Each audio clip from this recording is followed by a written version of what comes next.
So the thing about Toon Force is that it's generally defined to be some ability or power or feat where it is played up purely for comedic reasons, and as such, you're able to do anything. And my question is, what exactly is the difference between just Toon Force and just something more based on abilities? Like Discord from My Little Pony, he's capable of some Toon Force esque feats, but that's through his chaotic nature. He's capable of doing things like cloning himself and having his eyes independently pop out of his head and act and takes on their own ways. So is that him using Toon Force, or is it just some of his chaos powers?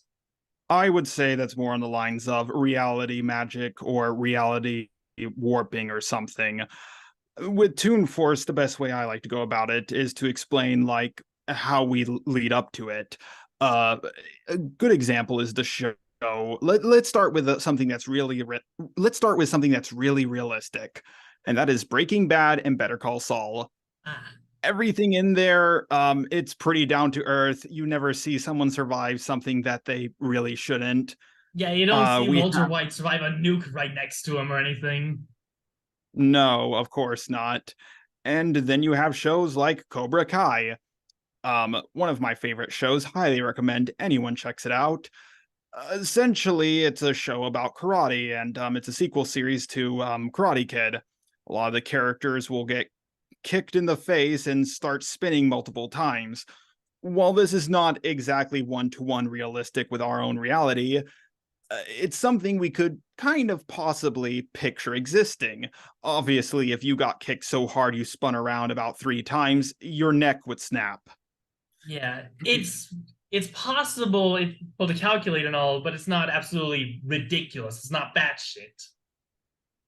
Yes, then I would like to move on to what's between Toon and live action, and that's anime. Ah, Anime, the characters normally have realistic proportions. They do have amazing powers and other things like that, but none of them, most of them at least, don't really have Toon Force.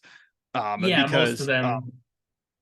Dragon Ball has yes, Rail, who is definitely a Toon Force user, and she's capable of doing things that contradict her own series, like just popping the sun like a balloon. oh yes, Arali. I believe that's her name. But Probably. when it comes to something like Bleach, Naruto, One Piece, Dragon Ball Z, and several other animes, they do have, for the most part, a consistent rules to how the powers keep increasing. Super Saiyan and then Super Saiyan 2. Then you have Frog Sage mode for Naruto, and then QB Cloak. Then with Ichigo, there's Bonkai and Bonkai with the Hollow Mask, and so on and so forth. You get the idea. Yeah, They do have fantastical powers, but it's consistent with how the world works. But with it's a logical cartoon, powers. It's not something like Bobobo, where our main character could just break the rules of his own reality. indeed, and I like to say these are the different levels. We went from Breaking Bad to Cobra Kai to most shonen animes, but now we get to what Toon Force is. Now, most cartoons. Now, Toon Force is not. Now, not every cartoon character has Toon Force. Yeah, Danny For Phantom doesn't have example, Toon Force. That show's being pretty serious. yeah, so shows like Avatar, Danny Phantom, um, and most cartoons that actually have a plot do not have Toon Force. And when Yeah, I say or at plot, least a I more mean like complicated plot. yes, indeed. And of course, there are cartoons that are pretty down to earth. For example, King of the Hill and Arthur the Aardvark. Those are also examples of cartoon characters not having Toon Force. But then we get to things like Family Guy and SpongeBob, and especially Bugs Bunny. That's a That's better called example of Looney Tunes, actually. Bugs Bunny isn't the name of the show. what, well, it's been a while. Uh, Anyways, as I was saying, Yeah, you get to uh, those kind of shows Family where characters can just do whatever the hell they want because that's the joke. Well, it's not exactly okay. Well, you see, cartoons are for the most part episodic. Peter can get lung cancer in one episode, and it's not going to follow into the next. They're each their own, for the most part, They're self-contained each their story. own separate Sure, storyline of sort. Yes, sure. Some characters may come back who are established. The dynamic may be changed here and there, but there's usually only one or two changes per season at most. One of my Yeah, favorite like a new examples to character added in. It's not going to be anything major. It's not going to be like a massive genre change where SpongeBob will suddenly become a dramatic shonen anime. yes. Now, when it comes to Toon Force, it's essentially cartoon characters doing uh, really Whatever they crazy want, out there. stuff that's funny. For the yes, exactly, whatever they want. Peter, one of the most common you'll see is regeneration. Chris grabbed his father and threw him through a window, and he was covered in glass and cuts. And in the next scene, he's perfectly fine. Plankton from SpongeBob will get hit by a laser and completely turned into dust, and then the next scene he'll be perfectly fine. Regeneration is the first thing I point to. Like cartoon characters can be squashed with a steamroller. They can be frozen, shattered, put into a blender, and they'll just be perfectly fine the next moment. Yeah, those Um, injuries usually don't just carry over. I've definitely seen a scene of Family Guy where Peter cut off his arm from a window and just grew it back on screen.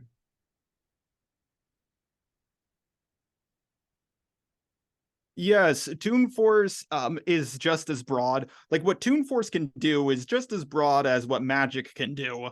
Yeah, Because it's basically whatever the writer wants them to do. pretty Stewie even much. created Yeah, Stewie even created the own universe he exists in. But the creators of these shows are not trying to show off how powerful these characters are. When it comes to characters like Superman, you'll see him lift something that's quite impressive or Yeah, you'll see survive him survive a something that, galaxy-busting bomb or something. yes, but with a Family Guy, you'll see a average guy arm wrestle God, win, and then God will fart the universe into existence. And then in a different episode, Peter will um Peter will get a little bit too overweight and he suddenly can't move anymore. You never know what these characters can do. Yeah, Maybe one they can scene SpongeBob will struggle to lift marshmallows, the other he will casually unravel all of existence. yeah, like with SpongeBob, he can tear off his own arms and like multiple times over and over and over again and eat them out of a popcorn container. He lifted up Patrick was in Goo Lagoon and drowning, and He sucked SpongeBob up picked all up of Goo Lagoon to try and get him out. I don't remember if he did that, but I do remember him picking up a boat, which is the bikini bottom version of a Yeah, car. there are cars. SpongeBob always tries to get a boating license instead of driving licenses. Yeah, but of course there are also scenes where he can't even bench press stuffed animals, and he couldn't even lift up a straw in one scene. Yeah, You never know how strong or weak, you never know how powerful or weak these characters are going to be. yeah, that makes it a little tough to determine whether or not they would win a fight against other characters. Like, if I were to pit SpongeBob against Goku, how would I know how powerful SpongeBob would be? How would I know that fight would go? Well, well, I'm about to get to that. Just I think there's two more things. One, um one thing you do see Peter Griffin do a lot is he'll hang out with superheroes, like Spider-Man, Superman, a lot with Aquaman, Oh, even yes. meet characters like Death.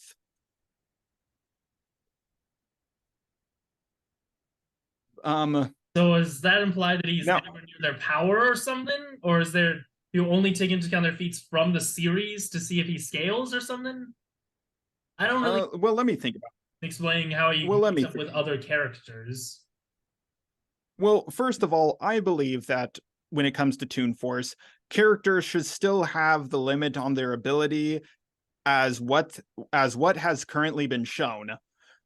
In my power scaling of Family Guy that I'm currently working on, it's obviously shown that an average Joe can beat God in an arm wrestle, and that same God turns around and farts the universe into existence.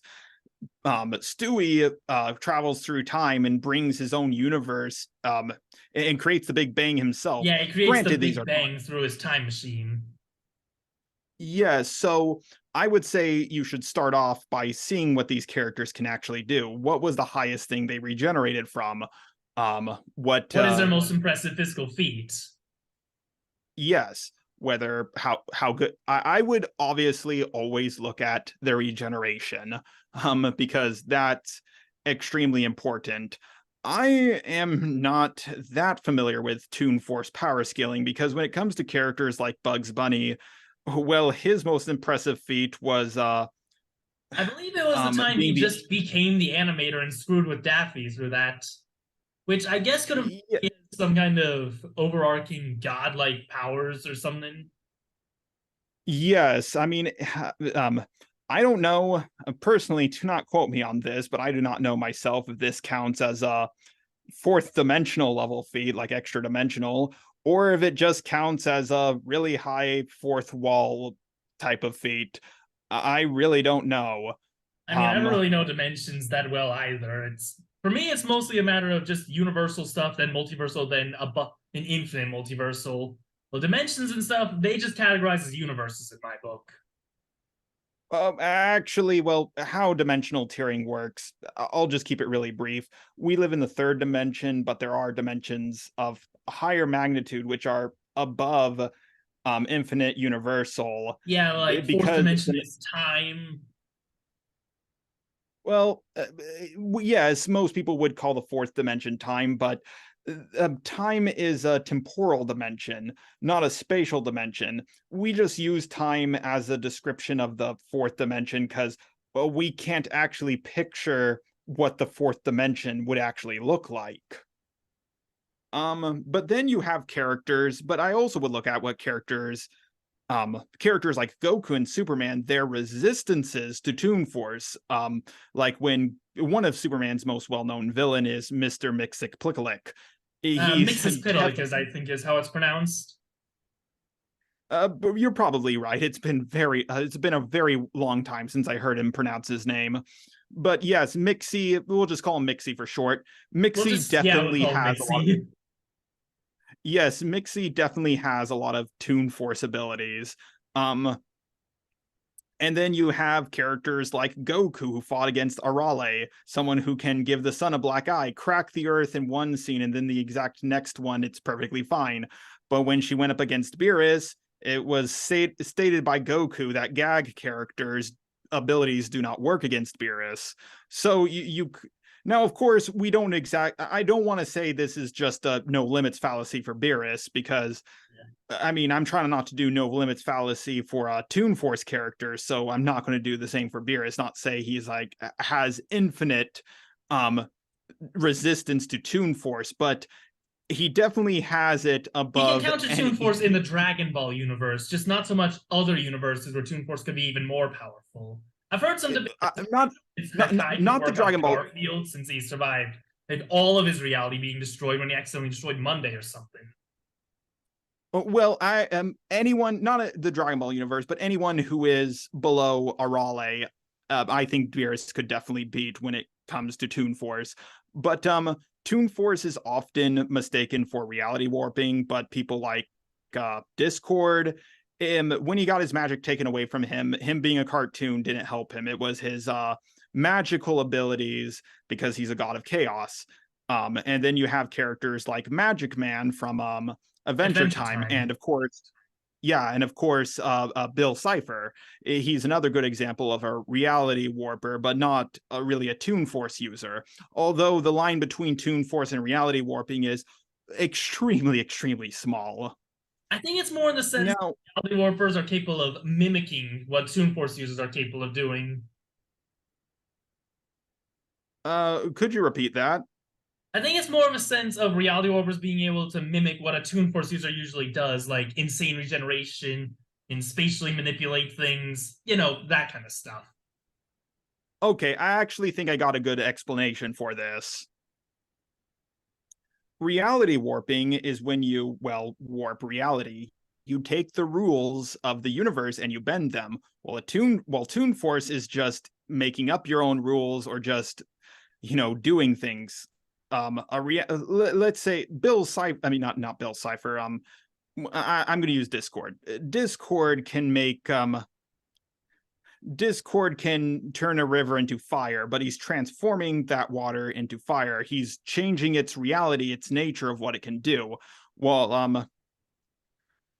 While Peter can just summon for no apparent reason the Loch Ness monster in his pool and it will suddenly devour him and eat him. Like that's a good Saying is that example, you there's know what I some mean? kind of explanation for reality warping and none for Toon Force. Basically, yes. Hmm.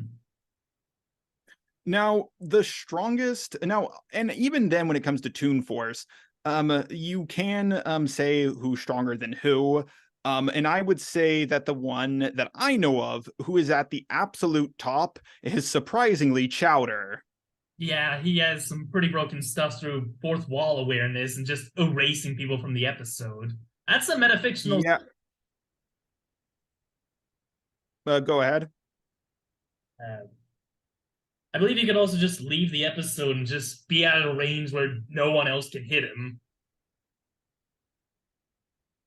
Yeah, he is even able to attack people who just think about him. Um, who is the guy Chowder works for? Was it Mon? Mungdal?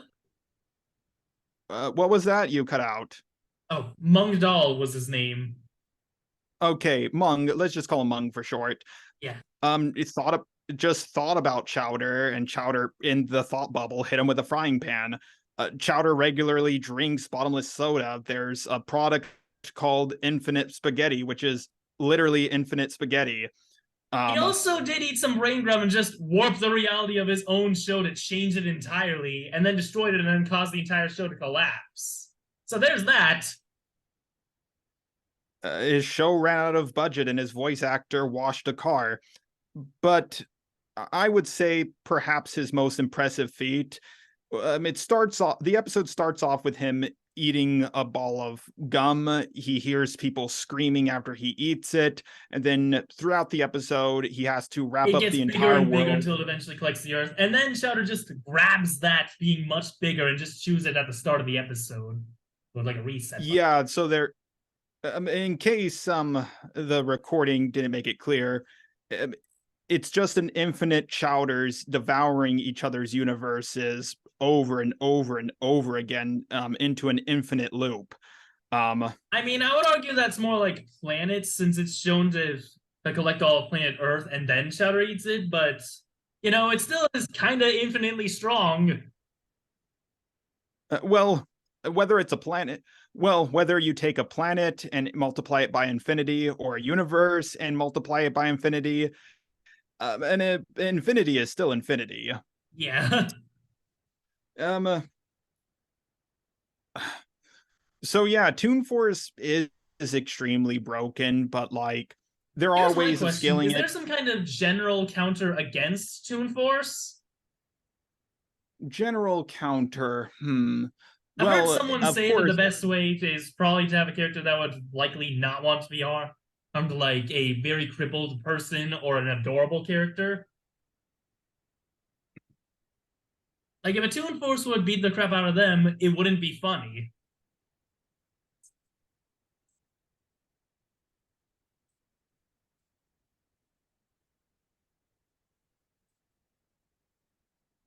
sorry, I just had to deal with something real quick.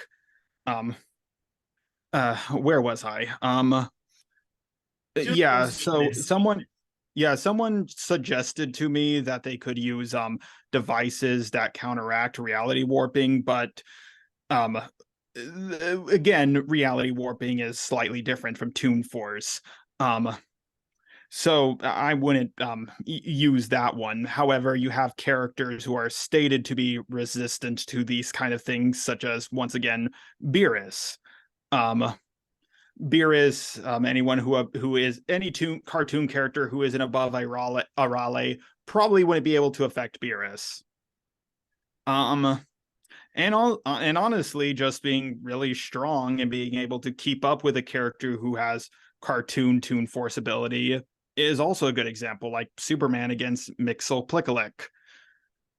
Um, um, being omnipotent, being well, Yeah, being omnipotent probably does automatically give you an advantage against a Toon Force user. They're usually not that strong. yes, and I would also say that it's very hard to fight against Toon Force because okay, let's say it's super speed. Well, a Toon a Force Toon Force, characters can just travel through time, through sheer speed. Like NA yeah, Toon, once when they just hop from one time card to another. yeah, and what else is there? You can be strong, but Toon Force characters' strength can vary wildly, and even if you do land a hit on them, and knock their head off, they could just grow a new one. When it comes to reality warping is essentially just a lesser version of Toon Force, so I don't see how that will be too effective. I mean, Um, considering how we brought up that Toon Force is inconsistent, I would think that a form of time travel could be useful, where you could travel to a time when are weak for the joke or something. well, yes, yes, and of course it does. Um, it does require and rely on which Toon Force user we're talking about. Because are we talking about Bugs Bunny, SpongeBob? Well, like we need to like know which one we're talking about. Um, and it all depends. But like um unless something is specifically stated to counteract Toon Force, like a specific magic spell or a specific character. Or a specific move like Hakai. Well, Hakai is for entrapping. Well, Hakai entraps things. I think a Toon Force user could like Chowder could easily get out of it. Um, Probably. yeah, probably just eat the reality he's currently in and pop out. Or use a Oh, transition wipe to just grab onto and go to a different location. yes. And now there are some things. So there's no real counter to Toon Force. Just you gotta be strong. You either gotta be really strong, be stated to have resistance, have something that can resist it, like a specific magic spell, which I can think of none that have ever been mentioned in any show, comic, or movie. Or there's some good ones that can really help you out, such as teleportation. A Toon Force character can trap you in a cage and you can teleport out of it. I've never seen a cartoon character just take away someone's ability to teleport. Regeneration, having a really good regeneration yourself, like Deadpool, could also help. Um, because yeah, you can chew him up, like a cartoon and do all these things to him, but he can come right back.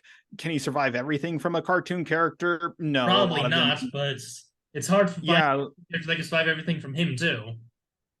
yeah, and also I would say that characters who can break the fourth wall would have an advantage. And again, back to Yeah, Deadpool. theoretically they could find their weakness in that case. Yes, and characters like Deadpool would probably also go along with the joke. Probably. Um, but this is why I think Toon Force, when it comes to Toon Force and characters who can use Toon Force, well, when you really think about it, we were never meant, the creators of Family Guy, the creators of SpongeBob, We were and never so, meant to take this seriously. It's all our fault. Oh no! yeah, we were never like, no one, then the guy never expected someone to ask who would win in a fight between Bugs Bunny and Superman. But at the same time, what is power scaling but having subjective fun? Like, it is interesting to think about who would fight between Bugs Bunny and Superman. However, one thing I've been meaning to bring up and I keep forgetting is one constant argument I hear from people is they send the clip of what do you call him? Stan Lee, who says, who wins in a fight? Well, it's simple. The author Whoever decides. they wants to win. Yeah, but when This you in think some about, cases it's understandable, but in other cases there are some scenarios where a character is just blatantly above another. I would definitely bet on the Hulk just beating Spider-Man regardless of what the writer says. yeah, I mean, I can like sure, I can work for Marvel and write a story where um um what's his name the Spider-Man villain, the Chameleon, beats Hulk in an arm wrestling contest. I have control. I'm the omnipotent god of this verse, so I can write what happens. But will the fans accept it? Will I get a lot of angry letters? Yeah. So power scaling is important for a story because your fans and audience will notice when something is inconsistent. But Yeah, when and it they comes would to just not count it. Basically, yeah, consistency, usually for these kind of toony feats, at what points do you consider it consistent enough? Like for SpongeBob, he has some feats that are below average even for his size, and some feats that are like multi-solar system level. well, when it well, that gets into the topic of highballing and lowballing a character. Um, who like could you lowball SpongeBob in a fight against Goku? You Yeah, definitely could. You could also highball him in that case to make things a bit more interesting, or you could just yeah, straight up. yeah. If you just say, okay, Peter Griffin is an overweight guy, um, so Little Mac defeats him.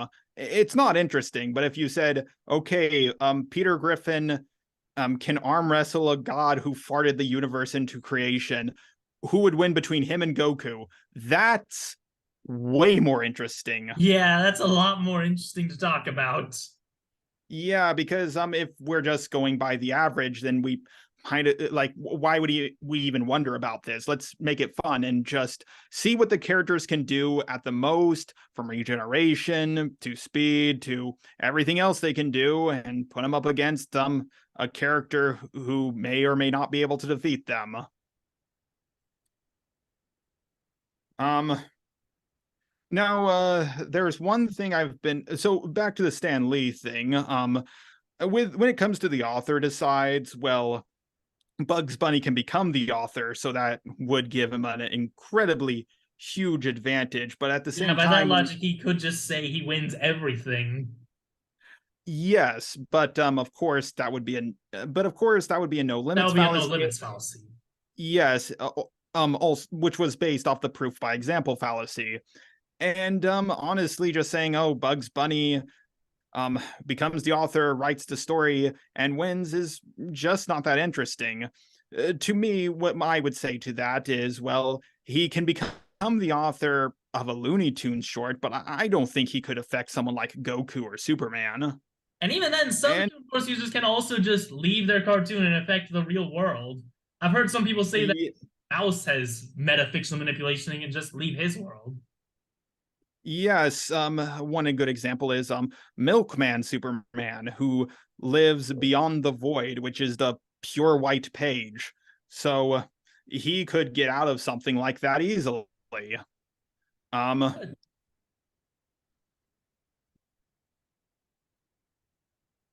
Um, what else is there? I'm trying to think. Oh yes.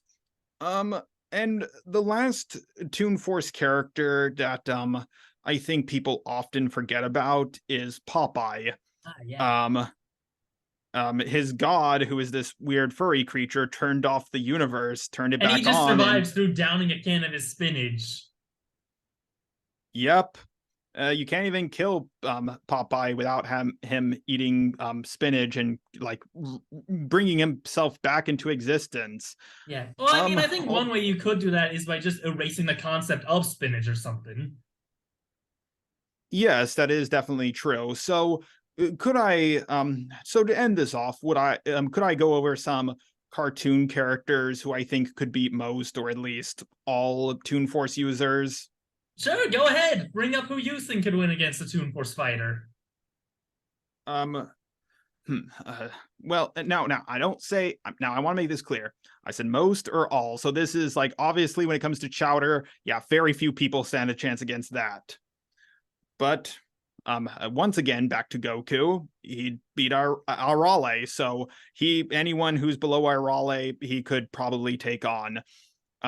Maybe in my Family Guy video, I'll ask people what they think if I did a breakdown between Peter Griffin and Goku and see what people think about that because farting requires a lot less joules of energy than even a maxed out fart, like the biggest fart you ever made in your life, is still less than force than you use in an arm wrestling contest, so I'll have to do a lot of math to quantify just how strong the average human is. Um, Yes, how strong the average human butt cheek is, and how that dwarfs Goku.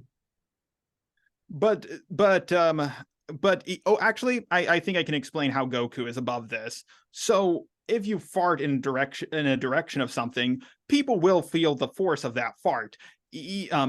So this is like if I farted in your So direction, it's you kind of could like possibly. area of effect where Goku can affect the entire universe, whereas his Peter can affect like 3 feet of something. Well, let me explain it this way. Let's say I farted in your general direction, like you could probably feel that, or at least it could hit your body on a very, very, very light, in a very, very light way. But if I, let's say, clashed fist with a guy, from the same distance away, there's an even less chance of you feeling that. Goku clashed fist with Beerus, and that was rippling not only throughout the entire universe, but it was even rippling into different realms like the afterlife and just all over the place. So I would say that Goku, at the very least in his Super Saiyan God form, his that logically he should be able to beat the god of the Family Guy universe. Huh. Um, yeah, going off of that math. Um, Beerus has, of course, resistance, and then you have characters like Superman in his most powerful form, Milkman Superman, where he is not only infinite dimensional, trans-dimensional, and everything else. He lives outside of the white page of the void, which is the blank. The void is a representation of the blank page that things haven't been written on. Yeah, he Um, transcends all of their realities, and therefore just yes, someone to death. even a button designed to completely wipe away the entire DC omniverse wouldn't It didn't affect feel Milkman anything to Superman. Milkman Superman. Yes, so I would say he could beat all characters, including like Chowder and stuff. Toon Force characters. Um, the Cthulhu mythos is considered like either the highest or second highest verse. Characters like Azathoth could possibly, like, the idea of harm and everything are just in his dreams. And when you come to characters like Yogg-Sothoth, he's everything. He's all of time, all of the dimensions. He's everywhere and nowhere all at the same time. So So, basically, an omnipotent character can just destroy a Toon Force user like Chowder. well, how I would explain this is that if Yogg-Sothoth is everything, that would include someone like Chowder or someone like Chowder or SpongeBob or Or Peter Popeye. Griffin. Yeah, like even if Peter Griffin does pull out something that didn't exist yet in that dimension, it would logically Yogg-Sothoth put. still exists in that. Yeah, so let's say Peter Griffin just suddenly pulls out Excalibur out of nowhere. Well, he did pull it out of nowhere, but since he's in the presence of Yogg-Sothoth, the Excalibur is now part of Yogg-Sothoth. And yeah, that's another good example. What else is there? I don't Mm, think we really need to say much else. The meeting's about to end soon. hmm. All right. Well, you got any more questions for me? No, I think what we said was pretty self-explanatory. Toon Force is a pretty busted power that is mostly beaten by omnipotence. Unless you just say you're immune to Toon Force. Well, omnipotence is a big word. I mean, I don't think there is a single character that is or could ever be actually omnipotent, because omnipotent is more defined about what it. Omnipotent is It's more defined more by defined. what it isn't than what it is, of sorts. Yes, and it's possible humans will never be able to fully comprehend it. But I wouldn't say like just characters who are just really insanely powerful, like Yogg-Sothoth, Milkman Superman, at least in comparison to Chowder, and of course characters who have been proven to be more powerful than whatever Chowder could do, which I'm sure someone who's more familiar with the higher end of power scaling could easily explain to you. Hundreds of characters who can beat even the strongest Toon Force character I know, like Chowder.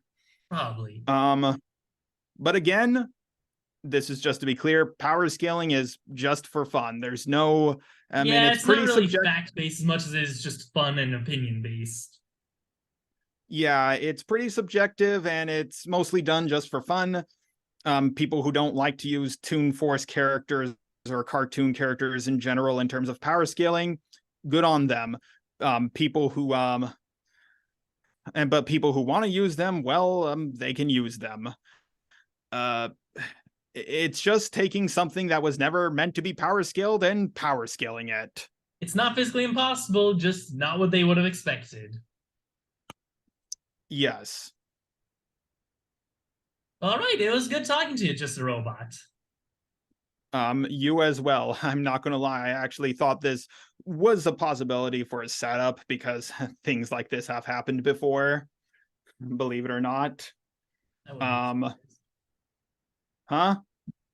I wouldn't be surprised in that case. Yeah, you would be surprised. But I hope the information I gave you will serve you well. I'm a little shocked that you're doing this for something like college.